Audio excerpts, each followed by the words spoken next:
Chocolate নামটি শুনলেই যেন জিভে জল চলে আসে ছোট বড় সকলেরই। চকলেট আমাদের সবারই প্রায় প্রিয় একটি খাবার। আপনি জানেন কি চকলেট কিভাবে তৈরি হয়? জানলে চমকে উঠবেন। 5000 বছর আগেও খাওয়া হতো চকলেট। চকলেটের ইতিহাস অনেক পুরনো ও সমৃদ্ধ। প্রাচীনকালে রাজা বাদশাদেরও পছন্দের খাবার ছিল এই চকলেট।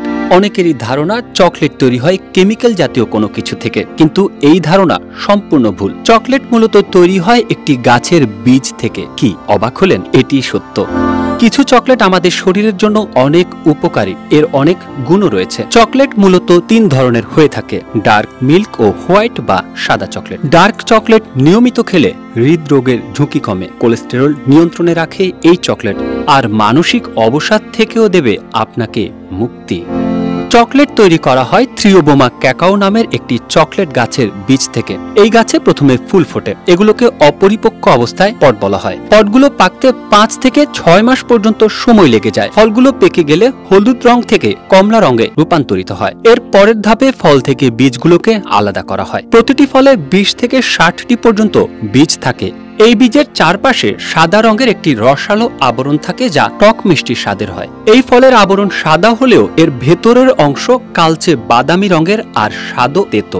বীজগুলো আলাদা করার পর স্তূপ করে রাখা হয় 7 দিন ধরে। এই প্রক্রিয়াকে বলা হয় ফার্মেন্টেশন বা গাজন প্রক্রিয়া। ফার্মেন্টেশনের ফলে বীজগুলোতে ব্যাকটেরিয়া জমা হতে থাকে। এর ফলে এর সুগন্ধ বেড়ে যায় বহু গুণে। এর পরের ধাপে বীজগুলোকে সূর্যের প্রখর তাপে শুকানো হয়। সূর্যের তাপে শুকানোর ফলে বীজে থাকা অ্যাসিটিক অ্যাসিড বাষ্পীভূত হয়ে উড়ে যায় আর এর স্বাদও বেড়ে যায়। এরপর বীজগুলোকে ভালোভাবে ভেজে নেওয়া হয়, আর ভাজার ফলে বীজে থাকা সমস্ত ব্যাকটেরিয়া ও ছত্রাক মারা যায়। ভাজার পর বীজগুলোকে রোস্টিং করা হয়। অনবরত রোস্টিং এর ফলে এর টক স্বাদও পুরোপুরি চলে যায়।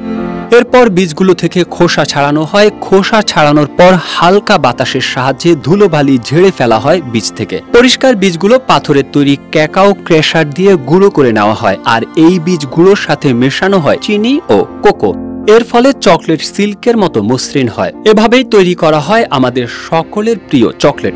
প্রয়োজন অনুযায়ী এই মিশ্রণের সাথে যুক্ত করা হয় বিভিন্ন ফ্লেভার ও ফল। চকলেট তৈরির কোকো বীজের 80% উৎপাদন হয় Ghana, Ivory Coast, Nigeria, Indonesia ও ব্রাজিলে। এছাড়াও দক্ষিণ আমেরিকার অ্যামাজন নদীর তীরে দেখা যায় কোকো বীজের গাছ থিওব্রোমা ক্যাকাও। বর্তমানে সারা বিশ্বের চকলেটের চাহিদা পূরণ করার জন্য প্রতিদিন 3 কোটি টনেরও বেশি কোকো বীজের প্রয়োজন হয়। গোটা বিশ্বের 4,15,000 কোটি টাকার বাজার দখল করে রেখেছে আমাদের সকলের প্রিয় খাবার চকলেট। বর্তমানে কেমিক্যালের তৈরি নকল চকলেটের সয়লাভ সারা বিশ্বের বাজারগুলো। তাই এই নকলের ভিড়ে আসল চকলেট খুঁজে পাওয়াই যেন দায়। সত্য, বস্তুনিষ্ঠ ও নিরপেক্ষ দৈনিক জনবাণী।